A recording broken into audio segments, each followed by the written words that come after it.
A paz do Senhor, igreja, boa noite. Sejam todos muito bem-vindos, tanto os membros como os visitantes e os que estão, não são nem mais visitantes, né? Mas que vêm aqui frequentemente. Sejam bem-vindos. Vamos ficar de pé, vamos nos animar, abrir as nossas Bíblias. Colossenses 3, vamos ler a partir do versículo 10 até o versículo 16. Vamos lá, amém? E vos vestirdes do novo, que se renova para o conhecimento, segundo a imagem daquele que o criou, onde não há grego, nem judeu, circuncisão, nem incircuncisão, bárbaro, cita, servo ou livre, mas Cristo é tudo em todos.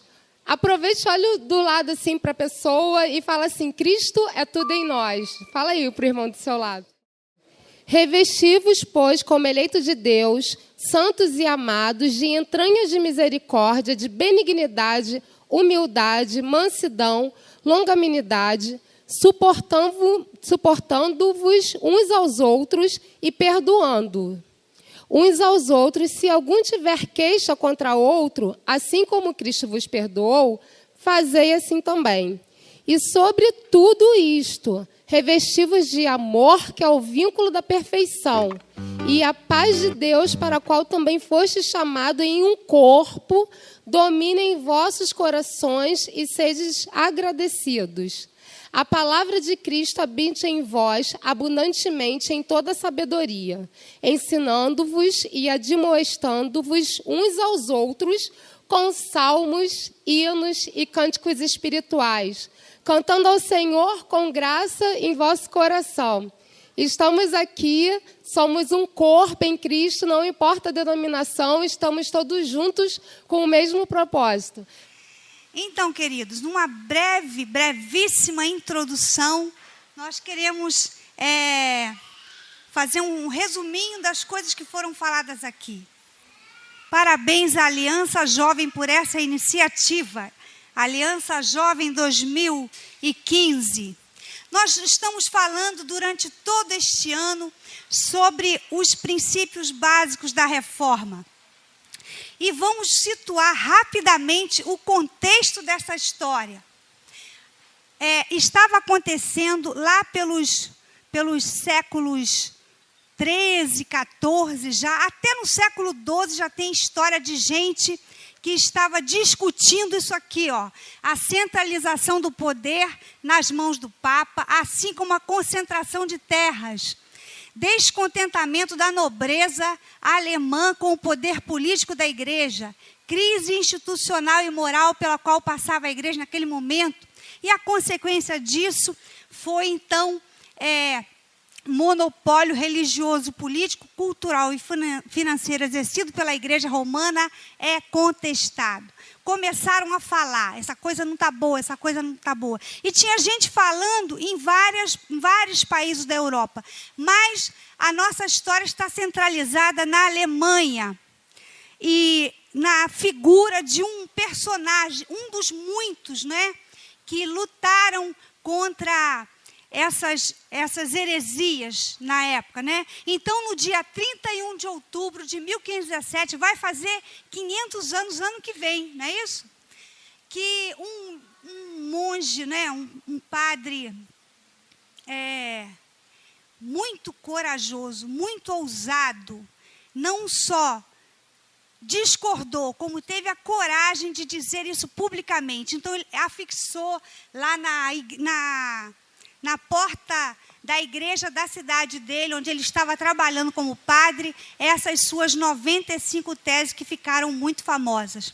Mas nós estamos falando de um homem que não tinha intenção de fundar a sua própria igreja. Ele queria melhorar a igreja, ele acreditava na igreja, ele não queria brigar com ninguém, ele queria só que a verdade bíblica fosse voltada.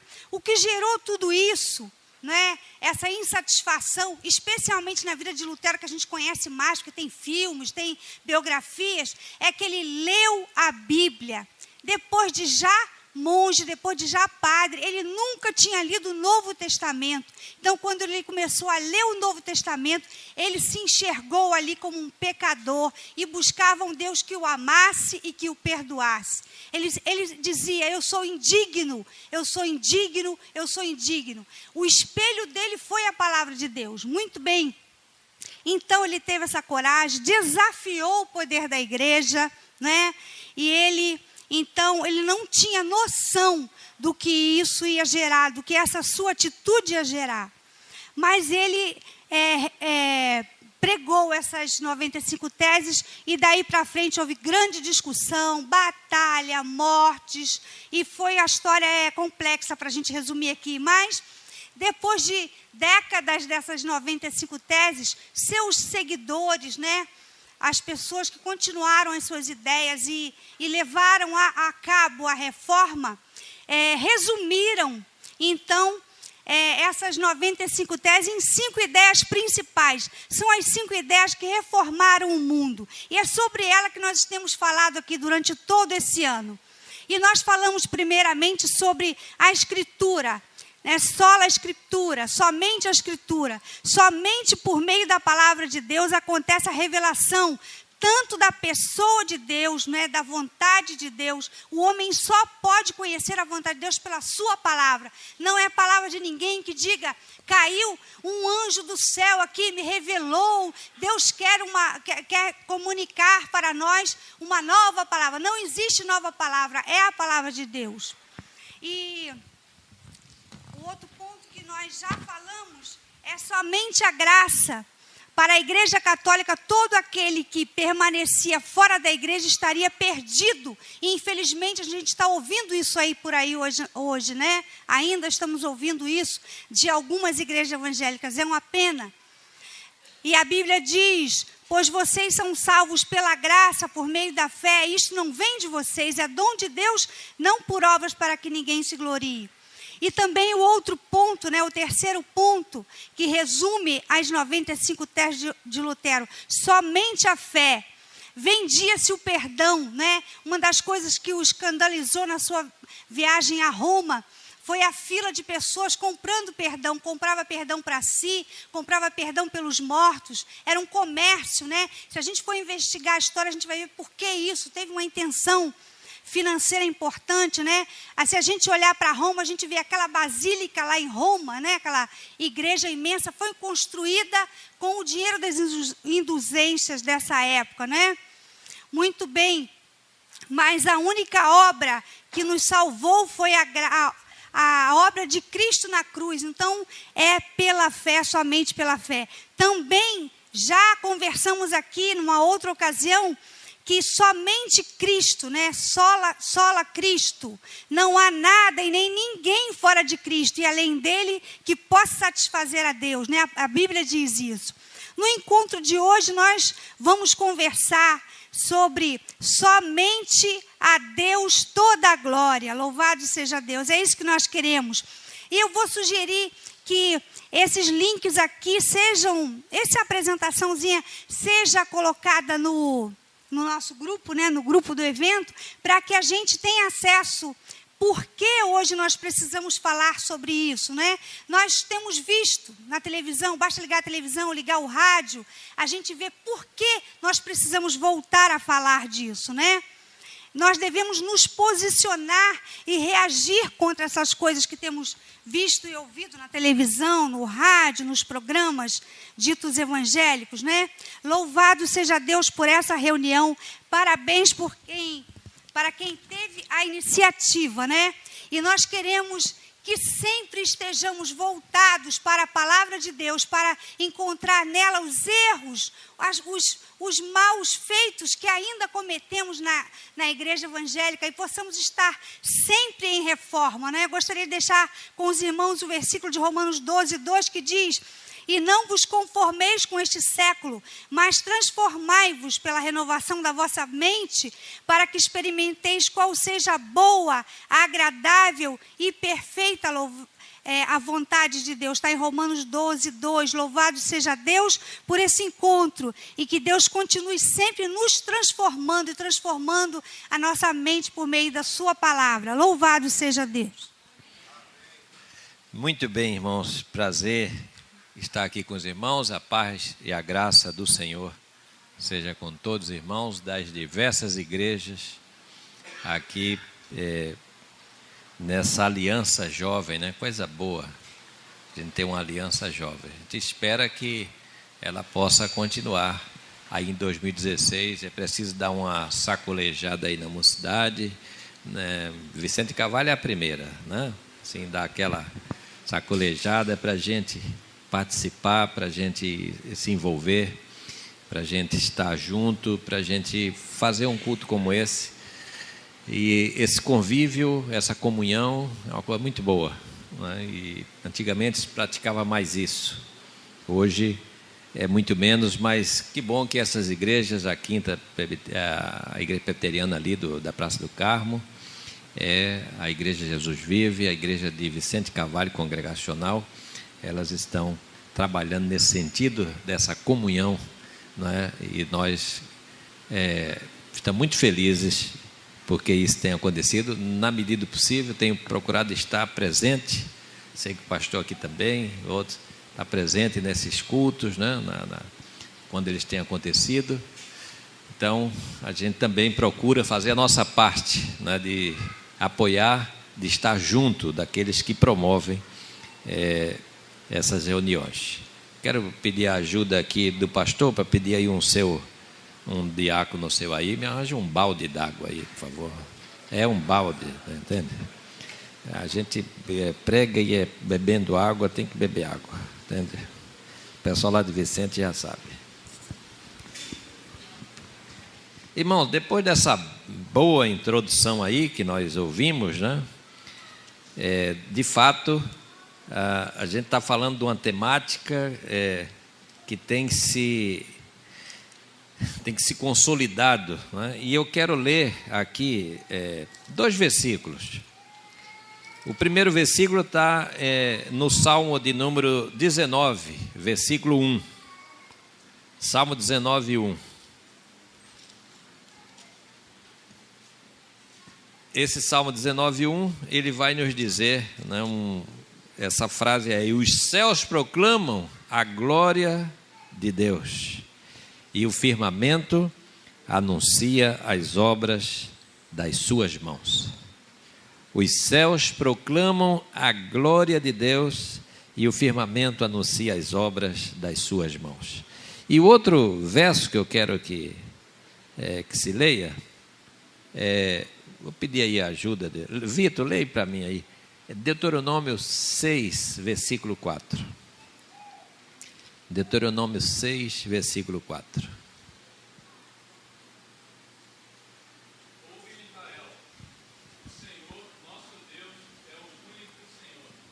Ouve, ó Israel, o Senhor nosso Deus é o único Senhor. E Salmo 19, né, versículo 1, os céus proclamam a glória de Deus e o firmamento anuncia as obras das suas mãos. De fato, não querendo repetir o que já foi falado, né, mas a gente comemorou agora em 31 de outubro os 498 anos da chamada reforma religiosa do século XVI.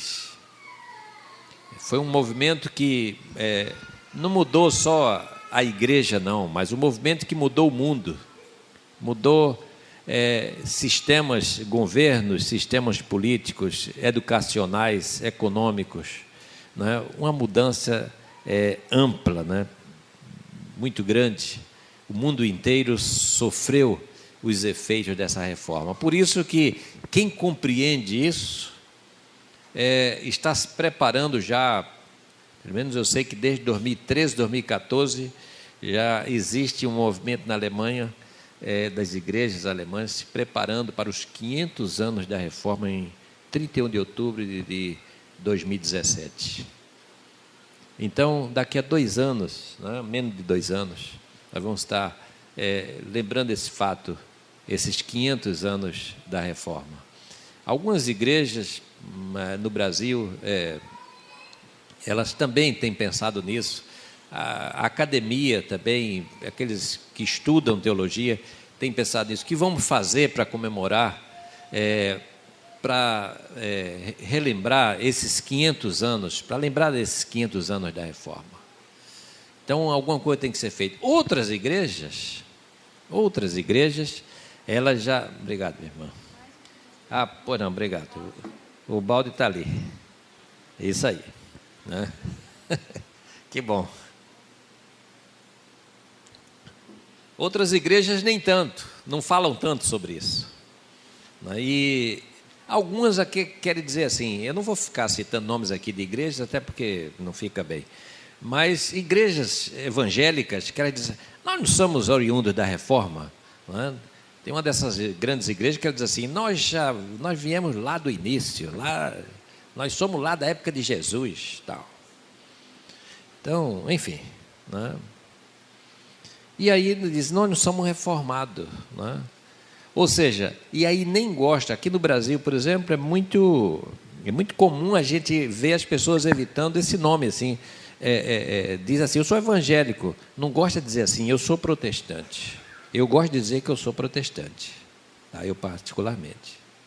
Ou seja, nós fazemos, por quê? Foi assim que foi chamado aqueles que apoiaram o movimento de Lutero, ali em 1517, depois, nos enfrentamentos que ele fez, 1520, 1521, a Dieta de Worms, quando foi de fato 1529, esse pessoal foi chamado todo de protestantes, e aí ficou o nome protestantes, protestaram.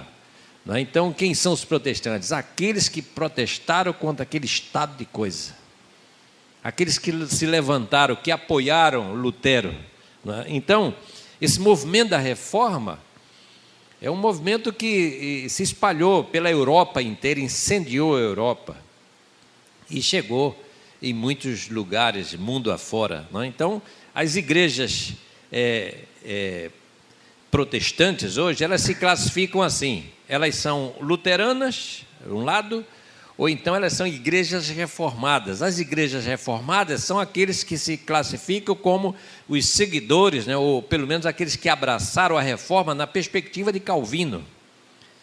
Então, os calvinistas, então, esses são chamados, na Europa, são chamados de os reformados, né? E as igrejas luteranas. E um outro grupo, como a gente disse, assim, que diz, não, nós não somos nada disso, que a gente está antes disso, nós não, enfim, estava sempre lá no meio da igreja, de alguma maneira, eu não vou discutir isso, né? Mas, na verdade, o que a gente encontra é uma igreja que se forma, não é, disposta a ser fiel a Jesus Cristo e assim ser instrumento de libertação para um mundo sofrido, um mundo oprimido, um mundo explorado. Essa igreja que surgiu foi uma igreja que se procurou superar as tradições humanas e impor-se novamente trazendo o evangelho do Senhor Jesus Cristo. Então, Lutero fez isso, que foi mencionado aqui, pregou lá na porta da igreja as 95 teses, né? E a porta da igreja tinha um castelo, o castelo tinha uma igreja, né? Era na cidade de Wittenberg, e ali ele pregou essas 95 teses. E ali, essas teses é que haveria de expressar a insatisfação primeiro de Lutero e depois daqueles que entenderam assim, a insatisfação diante dos desvios que a igreja começou a cometer, da falta de respeito que dominava a igreja naqueles dias.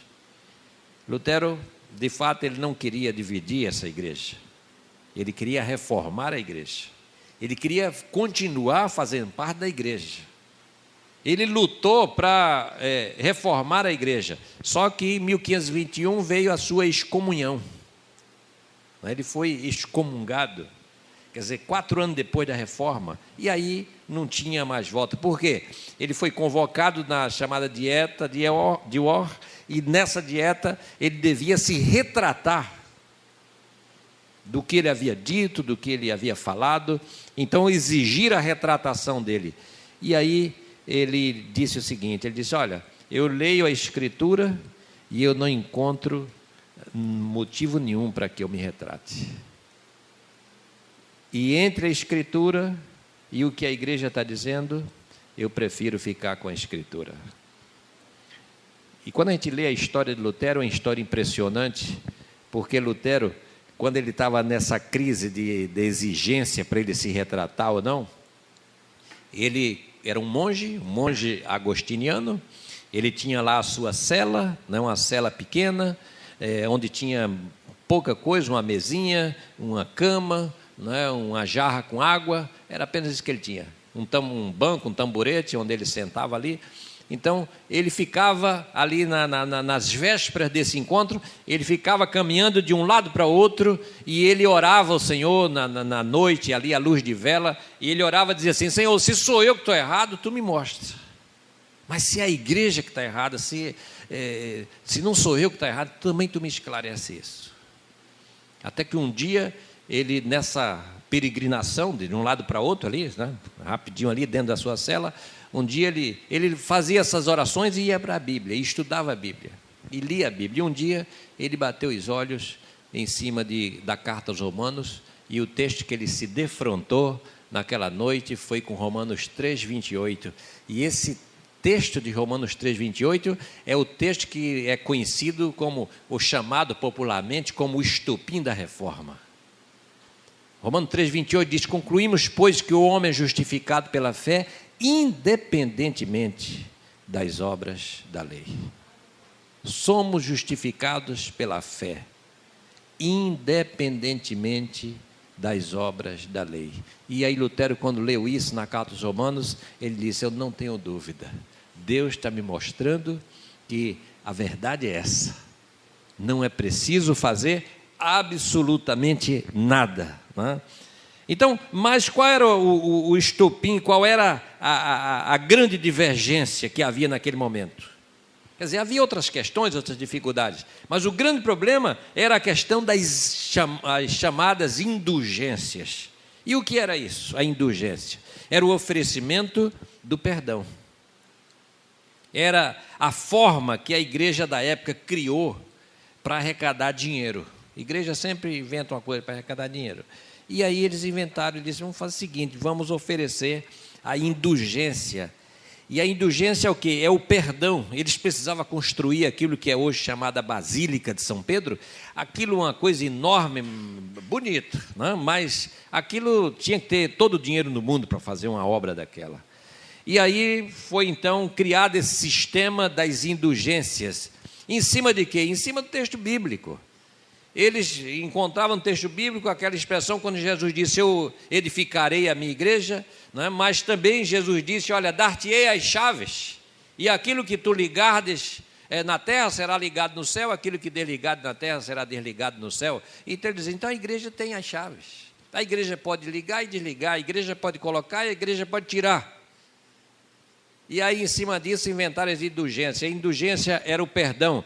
A pessoa, o sujeito tinha lá os seus problemas, tinha lá os seus pecados, cometia lá seus muitos pecados. Imagina naquele período ainda da Idade Média, né, daqueles senhores feudais, cheio de vícios, de morte nas costas, de atrocidades, e aí ia lá diante de um desses vendedores de indulgência, contava os seus pecados, e aí aquele que ouvia dizia: olha, isso aí é muito grave, você fez muita coisa ruim, muita coisa má, você matou gente, você atingiu seus empregados. Eu estou citando aqui uma das situações. Então, diante de tudo isso que você fez, deixa eu saber o seguinte: o que é que você tem?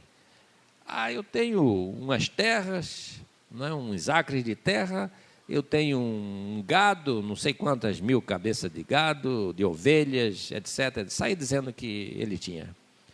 E aí a igreja, o representante dizia assim: olha, vamos fazer o seguinte, como você fez coisas muito graves e muito sérias, então vamos combinar assim, você vai dar metade disso que você tem para a igreja, e a igreja vai te dar o diploma, né, de indulgência, que é do perdão de tudo isso. Você vai começar a vida nova daqui para frente.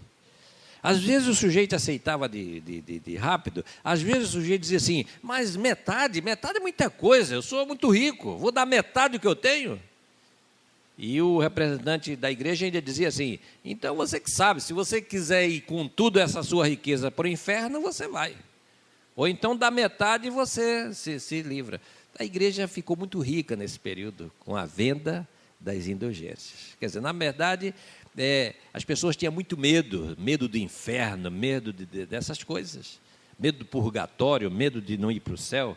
Então, viam, né, aquele atalho, né, viam uma forma de conseguir um perdão, e esse perdão era de fato um documento, um pergaminho que ele recebia, aquilo ele colocava lá na parede, lá da casa dele, olha, estou aqui, já superei, já venci aquela situação em que eu tinha anteriormente, agora eu estou vivendo uma nova vida. Lutero vai se levantar contra esse sistema. Lutero vai questionar isso. Lutero combateu essa prática e dizia que a venda da indulgência convertia o evangelho em mercadoria. E aí, quando vai ser chamado para se retratar, ele diz, eu não posso fazer isso. Então, as teses dele se baseiam em quê? Primeiro, a Bíblia é o fundamento supremo de toda a crença e prática cristã. Ela é a única regra de fé e prática. Só podemos apresentar doutrinas cujos fundamentos estejam muito claros nas Escrituras Sagradas. Essa é a primeira afirmação, ou essas muitas teses de Lutero. A gente faz aqui assim aquele resumo, né? E as principais teses tratam dessas questões. Então, a Bíblia, unicamente ela. Segundo, a Bíblia e toda pregação deve ser lida e apresentada nas igrejas, na língua que as pessoas entendem, e não no latim. Esse foi um questionamento também de Lutero. As pessoas precisam entender aquilo que é pregado, precisam entender a mensagem, precisam compreender a mensagem. Terceiro, a salvação é um dom gratuito e merecido de Deus, recebido pela fé. É a tese da justificação pela fé.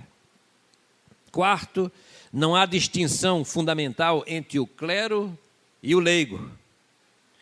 Essa é a chamada doutrina reformada do sacerdócio universal de todos os crentes. Ou seja, somos todos iguais diante de Deus. Na igreja, na igreja católica era assim, né? O sujeito tem a igreja docente e a igreja discente. A igreja que ensina e a igreja que recebe, a igreja que ouve. O clero e os leigos. E aí então Lutero disse, a igreja reformada, ela prega o sacerdócio universal de todos os crentes. Todos nós, lendo a Escritura e com o auxílio do Espírito Santo, podemos entender aquilo que está escrito na palavra de Deus e aplicar para a nossa vida sem necessidade de um sacerdote, de um mediador, para nos esclarecer o que significa isso. Então, essa doutrina do sacerdócio universal, ela dividiu mesmo a igreja, né? E, na verdade, aqueles que são protestantes, evangélicos, como queiram chamar, são aqueles que pregam o sacerdócio universal, ou seja, somos todos iguais. É verdade que há pastores, há ministros, há bispos, mas todos somos iguais diante de Deus. Então, todas essas afirmações, amados, se resumem nesses pontos que foi mencionado. Só a graça, só a fé, só a Escritura, só Cristo e só lhe deu glória, que é a ênfase de hoje, né? A glória somente a Deus. A gente fala assim, salvação pela graça, salvação pela fé. No meu tempo que eu estudava lá na PUC, fazendo as pós-graduação, mestrado, doutorado, alguns professores diziam assim, vocês pensam que a gente não crê na salvação pela graça? Nós cremos na salvação pela graça. Nós cremos na salvação. Nós cremos que o que salva é a graça. Agora, o que é que nós não cremos? Nós não cremos nessa palavrinha que vocês falam, sola. Somente. Sola é somente, é a expressão latina, né? Somente. Salvação somente pela graça. Isso é que nós não aceitamos. Lutero, quando leu Romanos 3, 28, ele tinha aquelas bíblias enormes, grandes, que dava para escrever na margem, e na margem da Bíblia de Lutero, tem assim, ele colocou em latim assim, sola. Ou seja, concluímos, pois, que o homem é justificado pela fé, independente das obras. Aí ele colocou sola, ou seja, é somente pela fé, e essa fé precisa ser explicada. Nós somos salvos pela graça, e essa graça atua mediante a nossa fé. Ou seja, é preciso que haja fé para que essa graça atue na nossa vida, no nosso coração. Então se estabeleceu esses pontos. E esse ponto que nós abraçamos hoje, não é, o solo deu glória, se estabeleceu mais ainda na tradição, na reforma chamada Reforma de Calvino. É Calvino que vai fazer essa ênfase. É Calvino que vai chamar a atenção para a necessidade, né, de atentarmos para a soberania de Deus. Deus é soberano. Para Calvino, Deus é criador dos céus e da terra.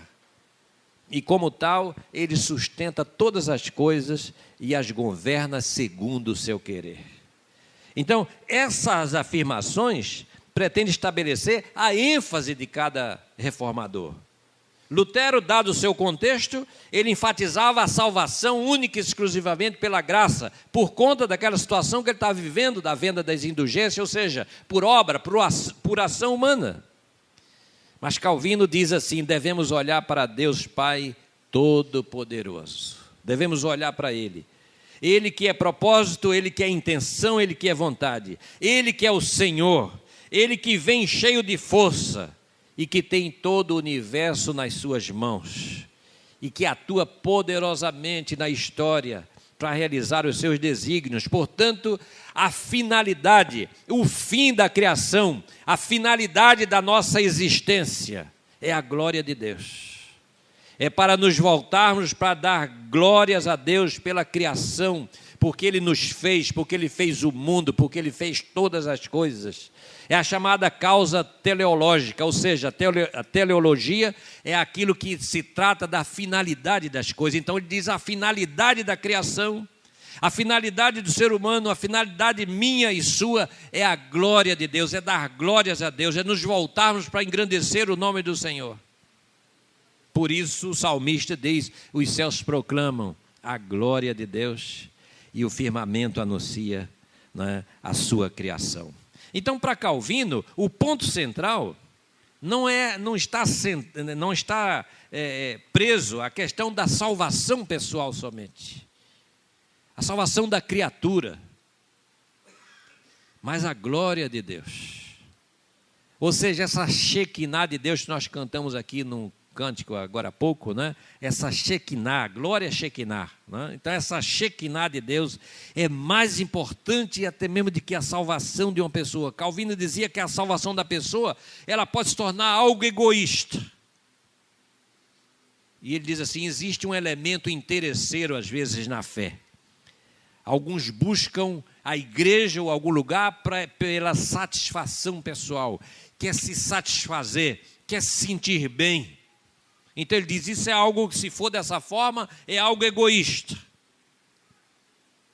Ou seja, estão querendo a satisfação das suas necessidades. Nesse sentido, a igreja passa a ser um ambulatório. Eu procuro ela quando eu preciso, eu procuro ela quando eu estou sentindo alguma coisa, quando eu preciso receber uma bênção, quando eu preciso me sentir curado, quando eu preciso, né, da cura para isso e aquilo. Então a igreja passa a ser um ambulatório.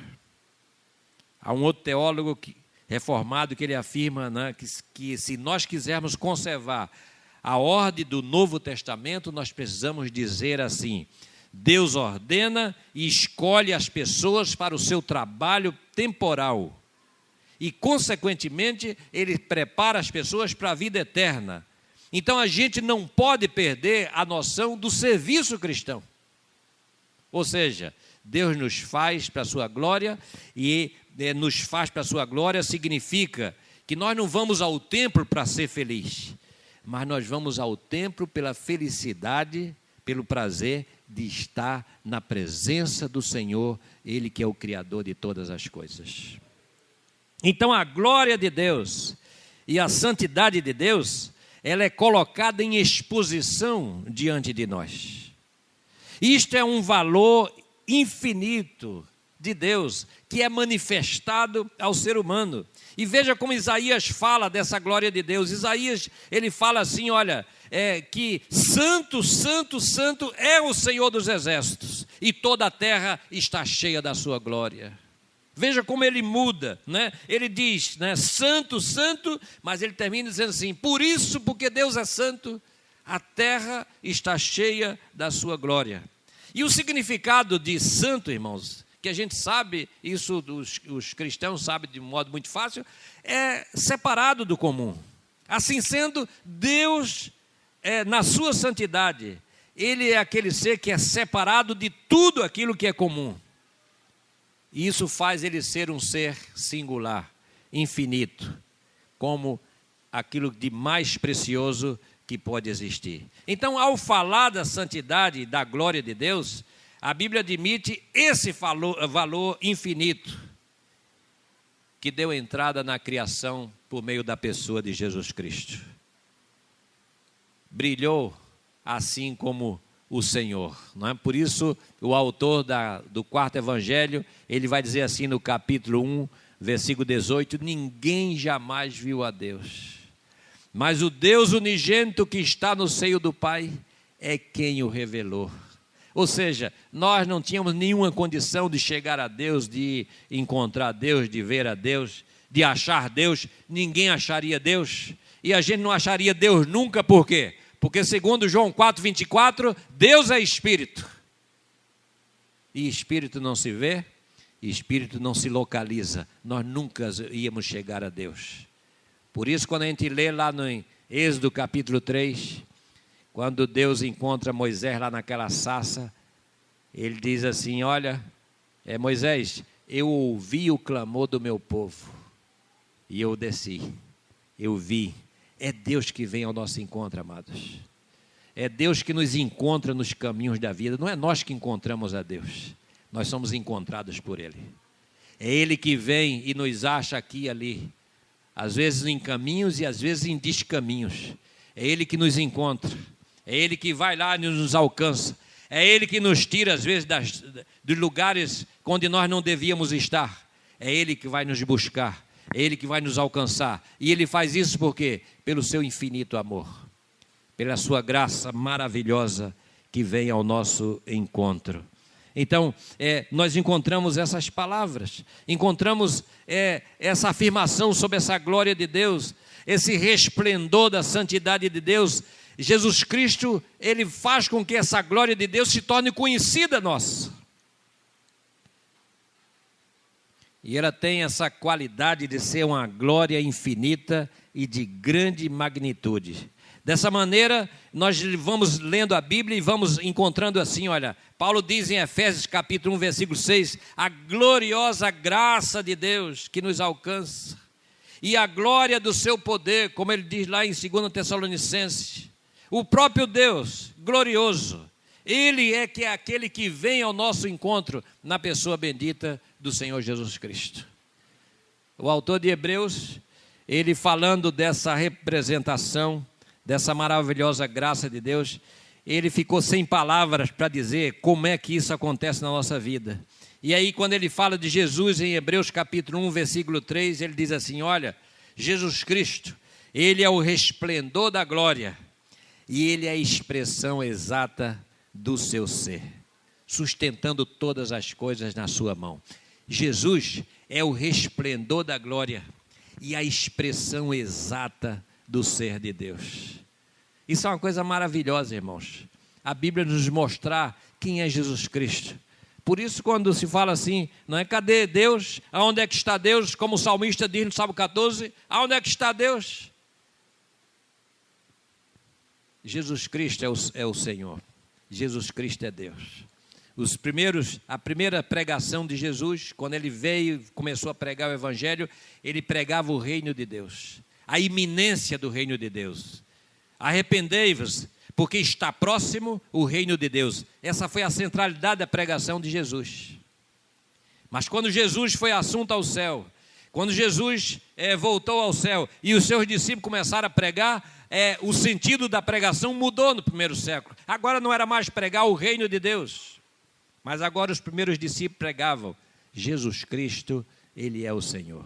E essa palavra Senhor é uma palavra que é aplicada somente a Deus. Em grego é Kyrios, é uma palavra que só diz respeito ao próprio Deus. Então a pregação da igreja primitiva se tornou a pregação de Jesus Cristo é o Senhor, Jesus Cristo é Deus. Por isso Pedro diz, lá em Atos capítulo 2, versículo 36, ele fala assim: esteja absolutamente certa toda a casa de Israel, que esse Jesus que vocês mataram, Deus fez dele o Senhor e o Cristo. Jesus é o Senhor. Jesus é a presença de Deus na nossa vida. Então essa definição é uma definição que precisa estar muito clara diante de nós. E nós precisamos estar cientes do significado dessa palavra. Porque essa palavra glória é uma palavra maravilhosa que nós nem temos a expressão adequada para ela. Podemos dizer assim, é a beleza, é a grandeza de Deus. Essa palavra Shekinah, que a gente traduz como glória. E que vem também nas nossas doxologias, né? Doxa, né? A glória, né? No grego, mas no hebraico é Shekinah, né? Então, essa palavra, às vezes a gente procura, que palavra vamos traduzir isso? Qual é a expressão melhor para a gente dizer isso, dessa coisa de falar de Deus? Às vezes nos faltam as palavras, às vezes a nossa língua ela não tem as palavras mais adequadas, e aí a gente fica procurando assim, como é que eu vou falar disso? É como João dizendo lá em 3,16, Deus amou o mundo de tal maneira. Eu penso que João disse assim, de tal maneira, o que ele disse, eu não sei nem como dizer. Foi tão grande esse amor, é um amor tão grande, tão absoluto, tão imenso, infinito, que aí nos falta a palavra para falar aquilo que se refere a Deus. Por isso que os teólogos medievais, eles criaram uma teologia que tem um nome assim difícil para nós, que é chamada teologia apofática. E o que era essa teologia apofática da Idade Média? A palavra apofática quer dizer sem palavra. Eles disseram assim, diante do mistério, diante de Deus, o melhor é a gente não dizer nada. É simplesmente a gente contemplar a sua glória. E aí criou-se a mística medieval. A mística medieval era aquela atitude, né, de contemplação. Se retirava para um lugar, às vezes deserto, né, e ficava ali no silêncio. E naquele silêncio ele dizia assim, nós estamos adorando o Senhor com o nosso silêncio, porque as nossas palavras humanas, elas são muito fracas para falar da grandeza, da majestade e da glória de Deus. Há muitas formas de adorar o Senhor, há muitas maneiras de adorar, mas a glória de Deus, ela é definida, é definitiva, ela é padrão, nós buscamos a compreensão dela, e aí às vezes nos falta essa forma de como a gente falaria melhor dela. O que é central nessa glória de Deus? Então a glória de Deus, irmãos, é o objetivo de todas as coisas. Paulo vai dizer em 1 Coríntios capítulo 10, vai falar sobre isso, que a grande missão da igreja é declarar a glória de Deus entre as nações. E aí vem aquela palavra, né, do Salmo 96, anunciai entre as nações a sua glória, e entre todos os povos as suas maravilhas. É o Antigo Testamento querendo expressar, Antigo e Novo Testamento querendo expressar o significado dessa glória. Por que nós temos falado dessa glória? Qual é a nossa esperança? E nossa máxima esperança, amados, é ver a glória de Deus. E aí Paulo diz em Romanos capítulo 5, versículo 2, e nos gloriamo-nos na esperança da glória de Deus. Deus irá vos apresentar com exultação, imaculados diante da sua glória. É Judas 24, versículo 24 que diz isso. Ele irá conhecer a riqueza da sua glória em vasos de misericórdia, para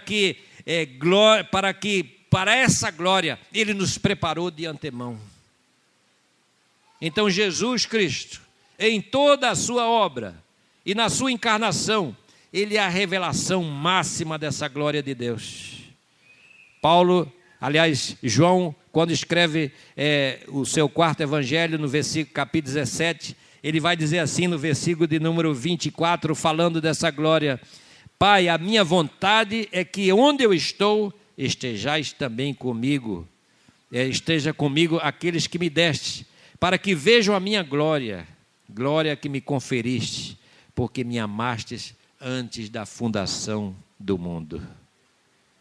Jesus Cristo prepara a sua igreja para que essa igreja possa ver a glória de Deus. E muito mais, além disso, não somente veremos essa glória de Deus, mas também teremos participação em algum sentido nessa glória.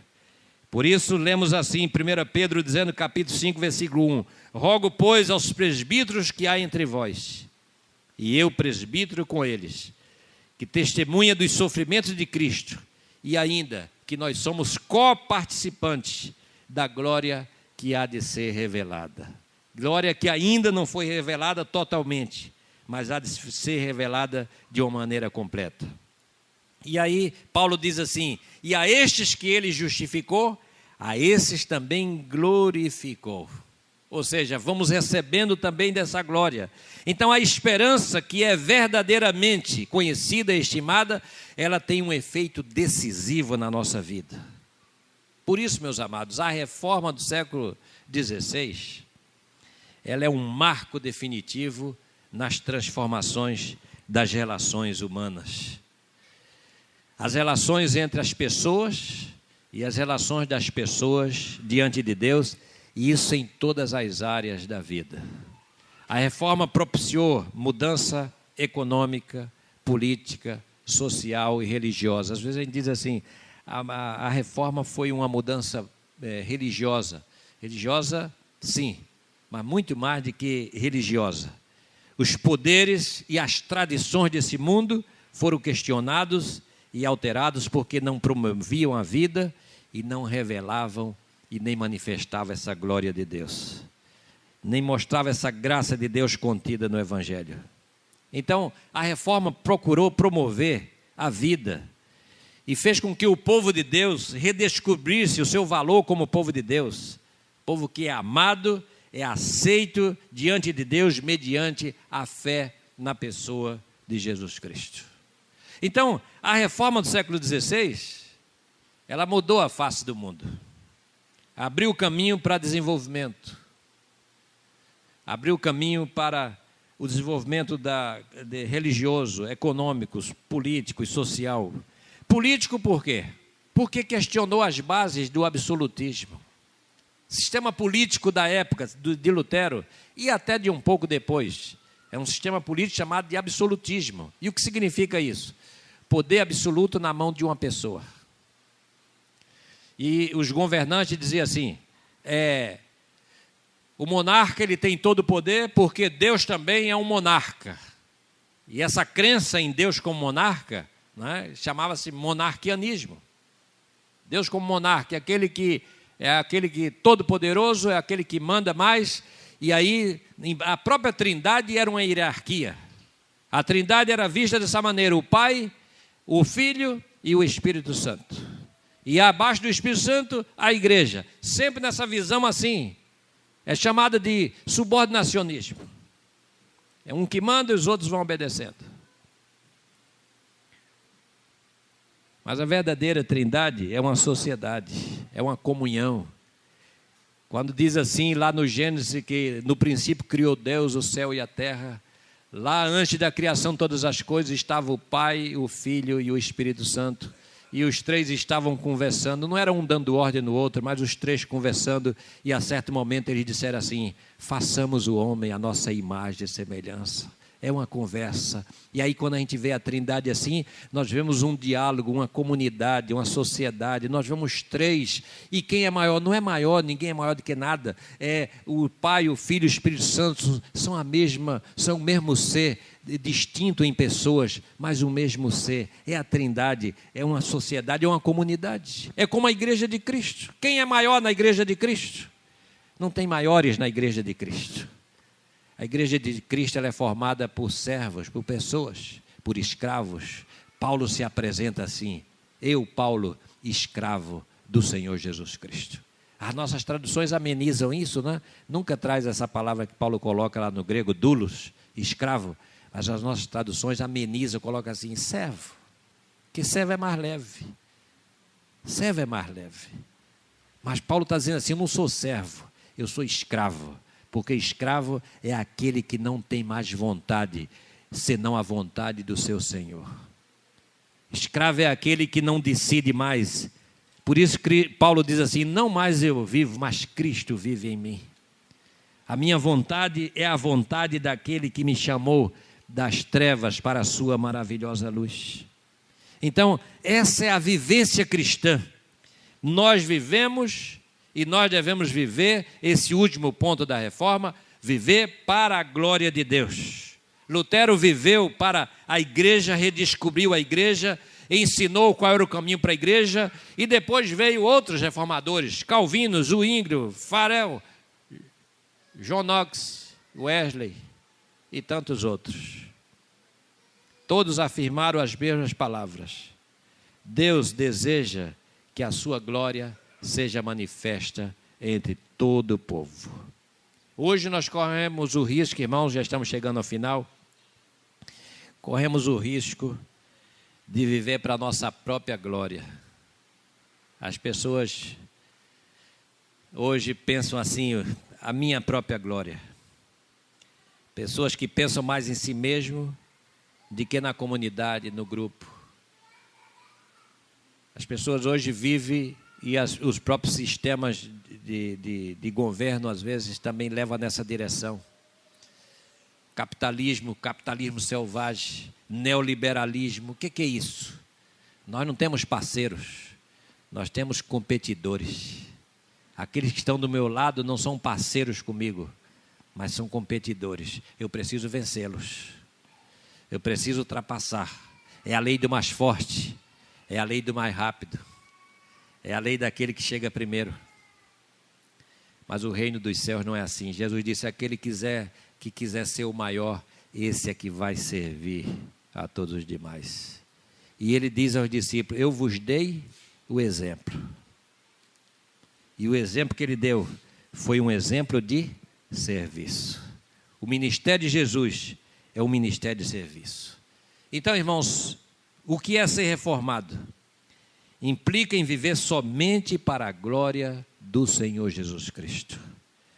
Então, para isso é preciso reformar sempre, reformar a nossa vida, reformar, às vezes a própria igreja precisa passar por uma reforma. A igreja de Cristo aqui na terra não é perfeita, ela é falha. Por isso que um dos lemas da reforma é a igreja reformada sempre se reformando. A gente precisa sempre botar, né, a gente acordar e dizer assim, falhamos nisso, falhamos naquilo, precisamos refazer o nosso percurso, precisamos consertar aquilo que precisa ser consertado. Precisamos dessa humildade.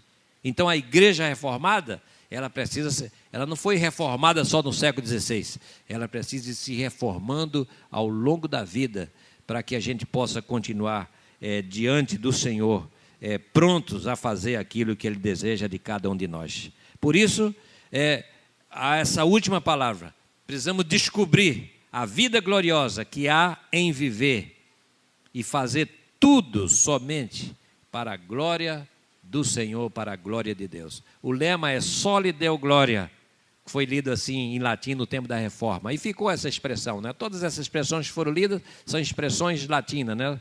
Sola Gratia, Sola Fide, Sola Escritura, Sola Cristo e Soli Deo Gloria, né? Essas expressões, por quê? Naquela época se falava assim, dessa maneira. Naquela época, quem escrevia em latim no Ocidente. No Oriente se escrevia em grego, no Ocidente se escrevia em latim. Então, qualquer escritor escrevia em latim. Lutero foi aquele homem que Deus usou quando ele ficou escondido durante 2 anos para não ir para uma fogueira qualquer na vida. Ele ficou lá num castelo, abrigado, e ele disse, então vou aproveitar meu tempo e eu vou traduzir a Bíblia para a língua alemã. E aí, em 2 anos que ele ficou recluso, ele traduziu direto dos originais de grego e hebraico, traduziu a língua para o povo alemão. Isso foi uma grande bênção, que aquelas pessoas simples, humildes, elas puderam pela primeira vez ler a Escritura Sagrada, como nós temos essa facilidade, irmãos, de ler essa Escritura hoje. Então, a contribuição da reforma é muito grande, que não nos compete aqui avançar nisso mais. Mas é muito grande a contribuição da reforma.